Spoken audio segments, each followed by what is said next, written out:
सोचिए ये नई दिल्ली का लुटियन जोन यहाँ से शुरू होता है और तालकटोरा स्टेडियम में यहाँ कुछ भी नहीं है और पूरा सील है। और कुछ दिल्ली पुलिस ने एडवाइजरी जारी की है, लोग जो कि कोई एक का दुकान जाने वाले हैं वो पैदल जा रहे हैं। आज G20 की बैठक हो रही है। सोचिए, मैं टीवी देख रहा था सुबह से कि चल क्या रहा है। आजकल टीवी भी आप यूट्यूब पर देख सकते हैं, सिर्फ एक नाम है, विश्व गुरु और नरेंद्र मोदी की तस्वीर। न इंडिया लिख रहे हैं न भारत लिख रहे हैं। ऐसा लग रहा है कि प्रधानमंत्री इज़ इंडिया या भारत इजकल टू प्रधानमंत्री मोदी। ये दौर कोई नया नहीं है, ये कोई पहली बार नहीं हो रहा है। अगर आप ईमानदारी से विश्लेषण करें, कोई आपको सवर्ण पत्रकार नहीं बताएगा। ये दौर तब भी था जब इस देश में नेहरू प्रधानमंत्री थे। इस दौर में इस तरह के हालात तब भी थे जब इंदिरा गांधी प्रधानमंत्री। उस समय तो बाकायदा एक ब्राह्मण नेता जो पश्चिम बंगाल से उन्होंने आते थे, वो कहा था कि India is Indira, Indira is India. अब आज के टीवी और अखबार, सारे टीवी अखबार कह रहे हैं मोदी इज भारत, भारत इज मोदी। प्रधानमंत्री मोदी के नेतृत्व में ज़रूर ये कार्यक्रम हो रहा है, लेकिन भारत इंडिया कहीं ना कहीं गायब है। सारे बैनर्स पोस्टर पर प्रधानमंत्री की तस्वीर लगी है। मैं आपको दिखाऊंगा आज सेंट्रल दिल्ली जो केंद्रीय दिल्ली है उसके ज़िले की क्या हालत है। गुमनामी है, वीराने हैं, कहा जा रहा है, तस्वीरें कहा जा रहा है कुत्ते सबको बांध के अलग रख दिया गया है, गरीब लोगों को भगा दिया गया है या उनको छुपा दिया गया है। अब ये भी काम कोई बीजेपी के राज में पहली बार नहीं हो रहा है। 2010 के जो कॉमनवेल्थ गेम्स थे उसमें लगभग पुराने रिपोर्ट्स दिलीप मंडल ने शेयर किए हैं, 2.5 लाख गरीब लोगों को कांग्रेस की सरकार थी केंद्र में भी और दिल्ली में भी, सेंट्रल दिल्ली से हटा दिया गया था। तो ये होता रहा है। मैं फिर कह रहा हूं, कोई ऐसा काम नहीं है जो बीजेपी कर रही है जिस काम को कांग्रेस ने नहीं किया है। सब कुछ रिपीटेशन है। लेकिन फ़र्क इतना है कि उस समय टीवी अखबार नहीं बोलता था, उनकी औकात नहीं थी और सोशल मीडिया था नहीं। मोदी जी के लिए सबसे बड़ी मुसीबत है कि वो सोशल मीडिया के दौर में प्रधानमंत्री बने हैं और उनकी सबसे ज़्यादा ट्रोलिंग हो रही है। मैं फिर कह रहा हूँ, भारत में कभी भी पत्रकारों के लिए स्वर्ण काल नहीं रहा है। हाँ, सवर्ण काल जरूर रहा है। स्वर्ण मतलब होता है सोना, मतलब सुंदर समय, और सवर्ण होता है मतलब जनरल कैटेगरी के लोग जो अपने आप को सो कॉल्ड ऊंची जाति के लोग कहते हैं। तो भारत में जो पत्रकार रहे हैं, नेहरू के सामने कोई आलोचना नहीं, नेहरू इंदिरा गांधी के सामने भी कोई आलोचना नहीं, राजीव गांधी तक की आलोचना में एक लेख नहीं दिखा सकते हैं। लेकिन नरेंद्र मोदी वही गच्चा खा जाते हैं। वो ऐसे दौर में प्रधानमंत्री हैं जब सोशल मीडिया है और उसमें भी डाइवर्सिटी है। खाल खींची जा रही है प्रधानमंत्री नरेंद्र मोदी की सोशल मीडिया पर। और पत्रकारिता का मतलब यही होता है कि यही होना चाहिए था, सत्ता से सवाल पूछा जाना चाहिए। तो भारत में सबसे जो बेहतर पत्रकारिता हो रही है वो आज हो रही है, और कौन चोर है और कौन ईमानदार है ये भी पता चल रहा है। आज का टीवी अखबार ठीक वही है जो आज से 1950 में था, जब बाबा साहब इसको कांग्रेस का अखबार कहते थे। तब भी उस समय दलित, पिछड़े, आदिवासी, किसानों की खबर नहीं होती थी, खबर कांग्रेस की होती थी। आज भी दलित, पिछड़े, आदिवासी, किसानों की बात नहीं है, गरीबों की बात नहीं, आज खबर बीजेपी की है। मतलब पार्टी बदल गई है, न जाति बदली है न मनुवाद बदला है। हाँ, टीवी अखबार में जो आज आलोचना हो रही है प्रधानमंत्री की, वो सोशल मीडिया की वजह से। और सोशल मीडिया को इसलिए मैं सच्चा मीडिया भी कहता हूँ और सोशल मीडिया को इसलिए मैं बहुजन मीडिया भी कहता हूँ। अब ये है कि जितने सवर्ण पत्रकार दो खेमे में बटे हुए हैं, 99% सवर्ण पत्रकार बीजेपी के साथ हैं और 1% सवर्ण पत्रकार जो बीजेपी के साथ नहीं हैं वो कांग्रेस के साथ हैं। लेकिन वो SC, ST, OBC, किसान, दलित, पिछड़ों के साथ वो भी नहीं हैं। नेशनल दस्तक की वही कोशिश है कि इस देश की जो 85-90% लोग हैं जिनकी बात कोई नहीं करता है, उन तक उनकी बात आप तक पहुंचाई जाए कि उनकी ज़िंदगी कैसे चल रही है। तो सोचिए, पीएम मोदी G20 का इस्तेमाल अपने चुनाव प्रचार के लिए कर रहे हैं। दिल्ली की सड़कों पर मोदी, सोचिए इतनी तस्वीरें हैं, सब में मोदी मोदी मोदी। पहले इंदिरा इंदिरा इंदिरा। दिल्ली विनोद कापरी ने एक तस्वीरें शेयर की हैं, वो उस समय नैम कंट्री का, नैन अलायन मूवमेंट का जो है, नॉन अलायन मूवमेंट कंट्री थी, 100 देशों के राष्ट्राध्यक्ष जिसमें फिदेल कास्ट्रो भी आए थे, ऐसी भी बैठकें भारत में हुई है, विज्ञान भवन में हुई है बैठकें, तो लेकिन इस तरह की आलोचना नहीं होती थी। लेकिन आज जो लोग कांग्रेस बीजेपी के खिलाफ हैं वो कांग्रेस के साथ हैं। सोचिए, इस देश में आज भी कोई बैकवर्ड, दलित, पिछड़े, आदिवासी नेता को इतना बड़ा इवेंट करने का मौका नहीं मिला है। एक सोशल मीडिया पर वीडियो वायरल हो रहा है, प्रधानमंत्री का लीक हो रहा है, वो कुछ बोल रहे हैं, लीक हो रहा है, मुझे नहीं समझ में आया क्या है। तो इस तरह की चीज़ें हैं। एक और वीडियो वायरल हो रहा है उनका, वो कह रहे हैं कि पत्रकार बंधु या पत्रकार मित्र अब आप इस मीटिंग से निकल जाइए, उसको लेकर भी लोग तंज कर रहे हैं। और रवीश कुमार ने लिखा है कि सोचिए, रवीश कुमार ने भी उन पर तंज किया, कहा कि जो आपके पत्रकार हैं मोदी जी टीवी अखबार के, वो बिल्कुल भी सही से कवर नहीं कर रहे हैं, ये उन्होंने लिखा है। राहुल गांधी ने कहा है कि अगर कि किस तरह से लोगों को छुपा दिया गया है, भगा दिया गया है। तो राहुल गांधी जी, आप तो पढ़े लिखे हैं, GOI is hiding our poor people and animals, there is no need to hide India's reality from our guest. Rahul Gandhi ji, आपके घर के जो लोग प्रधानमंत्री बने हैं, नेहरू या इंदिरा, वो भी ये काम कर चुके हैं। यहाँ तक कि मनमोहन सिंह के दौर में 2010 में जो कॉमनवेल्थ गेम्स हुआ था, उसमें इसी तरह से सबको छुपा दिया गया था। तो मैं फिर कह रहा हूँ कि ये कोई नई बात नहीं है जो प्रधानमंत्री मोदी कर रहे हैं, ये सब कुछ वही कर रहे हैं जो इससे पहले कांग्रेस की सरकारें करती थी। इस देश में जब तक कोई दलित, पिछड़ा, आदिवासी, किसान समाज का, गरीब घर का प्रधानमंत्री नहीं बनेगा, और शर्त ये भी है कि वो गरीब हो और वो फूले पेरियार, अंबेडकर, सोशल जस्टिस के आंदोलन से निकला हुआ हो, तब जाकर इस देश के गरीब, शोषित, वंचित के हक अधिकार की बात करेगा। और तब कोई G20 होगा या कोई दूसरे देश के आएंगे तो गरीबों को नहीं भगाया जाएगा। और इनफैक्ट हो सकता है कि गरीबी हटा दिया जाए। इस देश का तब तक भला नहीं होगा जब तक इस देश में संविधान लागू नहीं होता है पूरी तरह से।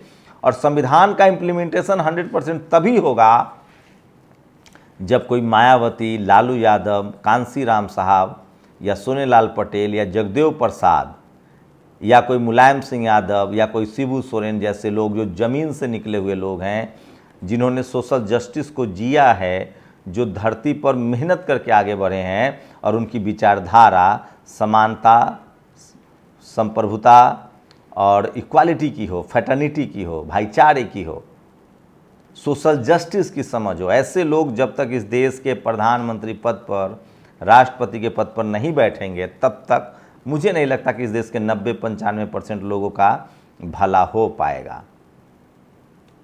और टीवी अखबार आज विश्वगुरु कह रहा है मोदी जी को, उनको मुबारक हो विश्वगुरु अगर वो बन रहे हैं तो।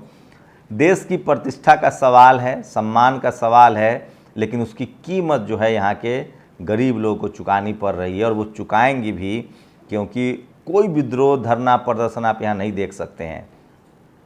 अमेरिका में यूनाइटेड नेशन के सामने भी लोग प्रदर्शन करते हैं। अभी मोदी जी अमेरिका गए थे, वहाँ विरोध हुआ था। अभी ब्रिक्स के संगठन में वहाँ विरोध हुआ था।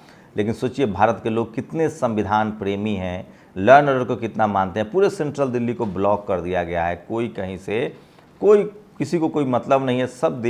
सबको लगता है कि देश की संप्रभुता, देश के सम्मान की बात है। चारों तरफ चुप्पी है। कुछ विदेशी अखबार वाले हैं जो कह रहे हैं कि प्रधानमंत्री अपना चुनावी कैंपेन चला रहे हैं। डाइचे वेले ने खबर लिखा है कि किस तरह से गरीबों को छुपा दिया गया है। तो वो सब कुछ हो रहा है जो कांग्रेस करती आ रही है, उसको बीजेपी आगे बढ़ा रहे हैं। आपको कांग्रेस बीजेपी की सरकार में कोई अंतर आता होगा? मुझे तो नहीं लगता है। इसी बीच में खबर ये भी है कि खड़गे साहब को निमंत्रण नहीं मिला है। जो भोज है, कहा जा रहा है कि दलित हैं, इसीलिए 6 मुख्यमंत्री भी इस भोज में शामिल नहीं होने जा रहे हैं, जिसमें सिद्धारमैया हो सकते हैं, अशोक गहलोत हो सकते हैं, भूपेश बघेल हो सकते हैं। केरल के मुख्यमंत्री हैं, उनके बारे में भी है कि वो भी इस भोज में नहीं आने वाले हैं। तो ये भी इस जुड़े से खबर है। साथ ही मैंने सेंट्रल दिल्ली की कुछ तस्वीरें, वीडियो बनाए हैं जो आपको दिखाना चाहता हूँ। मैं फिर कह रहा हूँ कि हम लोगों को संविधान पर पूरा भरोसा है। देर सवेर सही कोई एक दिन सोशल जस्टिस का आदमी आएगा जो इस देश में प्रधानमंत्री के कुर्सी तक जाएगा, और वो इस देश के गरीब, लाचार, बेबस, मजदूर, शोषित वंचित समाज को बराबर का मौका देगा। मैं फिर कह रहा हूँ, 60 साल में कांग्रेस ने जो किया, बीजेपी उसको डंके की चोट पर आगे बढ़ा रही है। चाहे वो गरीबों को छुपा देना हो। सिर्फ मोदी की आलोचना करके आपको कुछ नहीं हासिल होगा। मोदी जी वही कर रहे हैं जो उनको रास्ता बताया गया है। इस देश में जो एक बड़ी ब्यूरोक्रेसी है, इस देश में अब तक सरकारें बदली हैं, पार्टी का नाम बदला है, विचारधारा नहीं बदली है। कांग्रेस की विचारधारा हो या बीजेपी की विचारधारा हो या जनसंघ की विचारधारा हो या सवन लीडरशिप वाली जितनी पार्टियां, चाहे ममता बनर्जी हो, नवीन पटनायक हो, चाहे आपको बता दें कि ये सब लोग एक ही तरह के लोग हैं। कांग्रेस के मुख्यमंत्री हैं अशोक गहलोत, भरे पिछड़े हैं, क्या कर रहे हैं। भूपेश बघेल हैं, भरे पिछड़े क्या कर रहे हैं। उसकी आइडियोलॉजी भी कांग्रेस की वही है जो आरएसएस की आइडियोलॉजी। आरएसएस की माँ है कांग्रेस, बीजेपी तो बेटा है, बगल बच्चा है। तो मैं फिर कह रहा हूं कि जो सब कुछ हो रहा है वो कोई अलौकिक नहीं है। हम ये वीडियो इसलिए बना रहे हैं कि हो सकता है आज के युवाओं को लगता होगा कि जो मोदी विरोधी हैं कि ये सब कुछ मोदी जी कर रहे हैं। ऐसा नहीं है, ये सब कांग्रेस करते आ रही है, ताकि आपको पता चले कि इस देश में क्या क्या हुआ है, क्या क्या किया गया है। पहले भी गरीबों को हटाए गए हैं, पहले भी इसी तरह से देश के नाम पर, इसी तरह से राष्ट्रवाद के नाम पर इंदिरा गांधी राजनीति करती रही हैं। वही अब मोदी जी कर रहे हैं।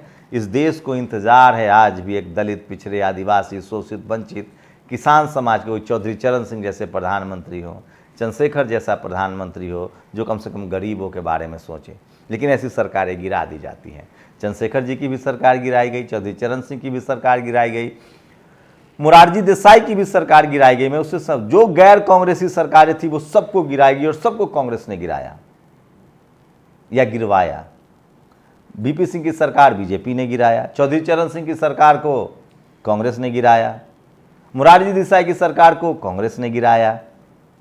लेकिन मैं बहुत होपफुल हूँ, एक समय आएगा जैसे जैसे डेमोक्रेसी की जड़ें गहरी होंगी, जैसे जैसे लोग संवैधानिक अधिकारों के लिए सजग होंगे, एक दौर आएगा जब इस देश का SC ST OBC, किसान, गरीब एक ऐसा प्रधानमंत्री बनाएगा जिसकी आइडियोलॉजी गरीबी हो, रोजगार हो, संविधान हो और जो सोशल जस्टिस, इक्वालिटी, फ्रेटर्निटी में भरोसा रखता हो और जो अपने लोगों को प्यार भी करता हो, जिसका नारा होगा गरीबी हटाओ, गरीबों को नहीं हटाओ।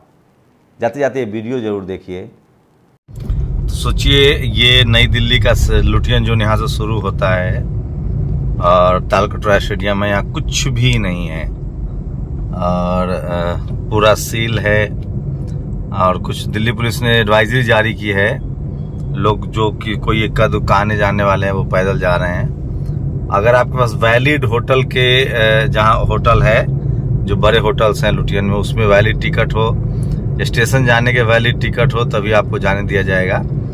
तो पूरा सेंट्रल दिल्ली को, इसको सेंट्रल दिल्ली बोलते हैं, लुटियन जोन भी बोलते हैं, जहाँ संसद भवन है, राष्ट्रपति भवन है और सबको पूरा बैरिकेड कर दिया गया है और चारों तरफ से सेंट्रल दिल्ली को बंद कर दिया गया है।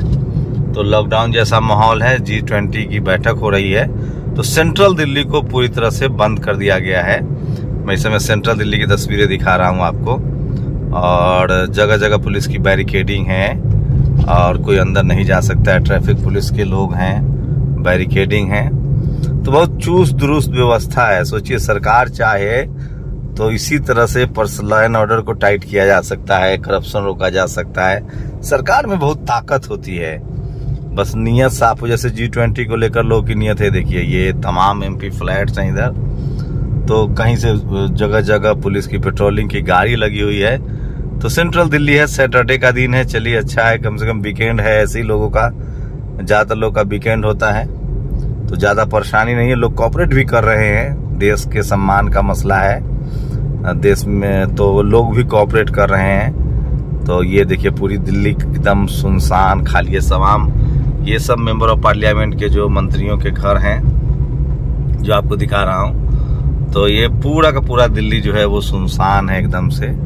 मुझे भी नहीं पता मुझे कहाँ तक जाने देंगे, प्रेस कार्ड पर देखता हूँ। तो देखिए किस तरह से मैं ली मेरिडियन के पास से गुजर रहा हूँ और पेड़ों को जो है वो सजाया गया है बिल्कुल फूलों से, तो शानदार है। ये देखिए G20 और सेना के पैरामिलिट्री फोर्सेस के जवान दिख रहे हैं और ये देखिए फव्वारे हैं, पुलिस के कुछ जवान हैं। ये ली मेरिडियन होटल है और पूरा सजाया गया है, तो पूरी सेंट्रल दिल्ली को सजाया भी गया है और ट्रैफिक के भी अच्छे इंतजाम है और सड़कों पर सिर्फ आपको पुलिस वाले दिख रहे हैं और कोई नहीं है।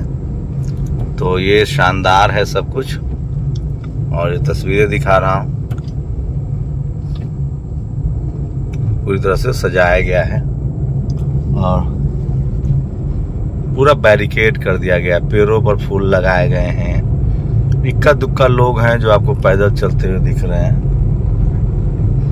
तो ये है दिल्ली में आज एकदम बिल्कुल, आप सेंट्रल दिल्ली में अगर आपके पास कोई वैलिड रीज़न नहीं है, चाहे ट्रेन पकड़नी हो या आपकी फ़्लाइट हो या कोई इमरजेंसी हो या आपने होटल बुक कर रखा है, तो आप मूव नहीं कर सकते। वैसे भी होटल वाले तो बुकिंग के लिए मना कर दिए गए थे। तो ये तस्वीरें दिखा रहा है, देखिए जो फिरंगी लोग हैं, जो विदेशी लोग हैं, वो घूम रहे हैं। तो बहुत ही चाक चौबंद इंतजाम किया गया है। ये तस्वीरें दिखा रहा हूँ आपको। कनॉट प्लेस के पास हूँ मैं, और वहाँ पूरी तरह से 3-4 लेयर की बैरिकेडिंग की गई है। मेट्रो से भी अगर आप निकल रहे हैं तो आपको वैलिड रीजन देना पड़ेगा कि आपको जाना कहाँ है, आप कहाँ जा रहे हैं। तो ये तस्वीरें दिखा रहा हूँ पूरा सेंट्रल दिल्ली, और पेड़ों को देखिए किस तरह से फूलों से सजाया गया है। तो ये बड़ा सरकारी प्रोग्राम है G20 का, और इस तरह से दिल्ली वाले कोऑपरेट भी कर रहे हैं। लेकिन मैं सोच रहा था कि जैसे अमेरिका में जब बैठक होती है तो वहाँ नारेबाजी होती है, लोग आते हैं सड़कों पर। अभी साउथ अफ्रीका में ब्रिक्स देशों की बैठक थी, वहाँ भी थी। लेकिन भारत में इस तरह की चीज़ें नहीं हैं। तो बहुत डिसिप्लिन डेमोक्रेसी कहें इसको, आप लोग बताइए, ये डिसिप्लिन डेमोक्रेसी है या क्या है। लेकिन चूंकि देश में एक बड़ी बैठक हो रही है, कोऑपरेट करना चाहिए था, लेकिन लोगों को काट देना भी कहाँ तक सही है। और प्रधानमंत्री के बड़े बड़े कटआउट्स लगे हैं, पोस्टर्स लगे हैं। तो ये तस्वीरें दिखा रहा हूँ।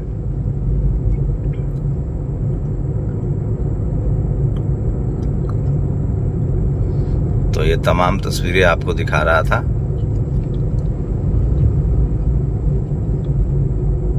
ये देखिए, और अब हम लोग सीपी के इस गेट पर हैं और नेशनल फ्लैग्स लगे हुए हैं। आपको बता दें कि G20 की बैठक हो रही है, और ये देखिए शान से तिरंगा लहरा रहा है। पुलिस की पेट्रोलिंग बहुत ज़्यादा है। पत्रकार होने के फायदे हैं कि आप कम से कम मूव कर सकते हैं।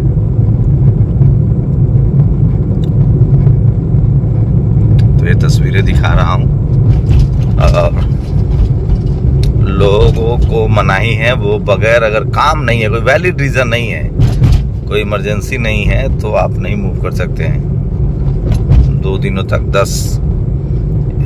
लगभग 11-10 की शाम तक ऐसे ही माहौल रहेगा। तो ये तस्वीरें मैं दिखा रहा था आपको सेंट्रल दिल्ली का। और शायद अमेरिकी राष्ट्रपति जो है जो बिडेन, उनका प्रोग्राम है राजघाट का भी। तो यहाँ भी कटआउट्स लगाए हुए हैं, और देखिए प्रधानमंत्री के जो कटआउट्स हैं, सिंगल पोस्टर नहीं है जहाँ किसी और का हो, राष्ट्रपति का हो या कुछ भी हो। प्रधानमंत्री और विदेशी नेताओं के भी नहीं है, उनके देश के फ्लैग हैं, नेशनल फ्लैग हैं। बाकी सब जो है वो प्रधानमंत्री के बड़े बड़े कटआउट्स लगे हैं, पोस्टर्स लगे हैं। तो ये तस्वीरें दिखा रहा हूँ आपको, और तमाम तरह के स्लोगन्स हैं। तो ये तस्वीरें दिखा रहा हूँ। सुना है कि वो उधर भी आने वाले हैं, तो तमाम तस्वीरें दिखा रहा हूँ, ये देखिए। और दिल्ली के जो प्रतीक हैं, चाहे वो लाल किला हो, चाहे कुतुब मीनार हो, इन सबको भी सिंबल दिखाया गया है। MCD ने काफ़ी मेहनत की है, शानदार काम किया है।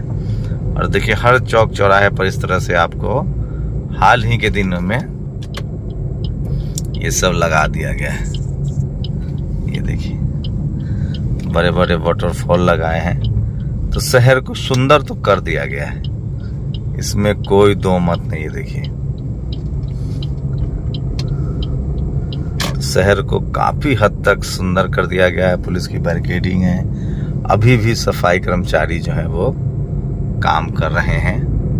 बट पूरी दिल्ली 3 दिनों के लिए 7, 8, 9, 10, आज 9 तारीख है, ब्लॉक है। शुक्रिया। नेशनल दस्तक की आपसे गुजारिश है कि अगर इसको बचाना चाहते हैं तो नेशनल दस्तक को सब्सक्राइब करने के लिए रेड कलर के सब्सक्राइब बटन को दबाएं, फिर बेल आइकन की घंटी दबाएं। नेशनल दस्तक को बचाने के लिए बहुत जरूरी है कि हर खबर को शेयर करें, लाइक करें, कमेंट जरूर करें।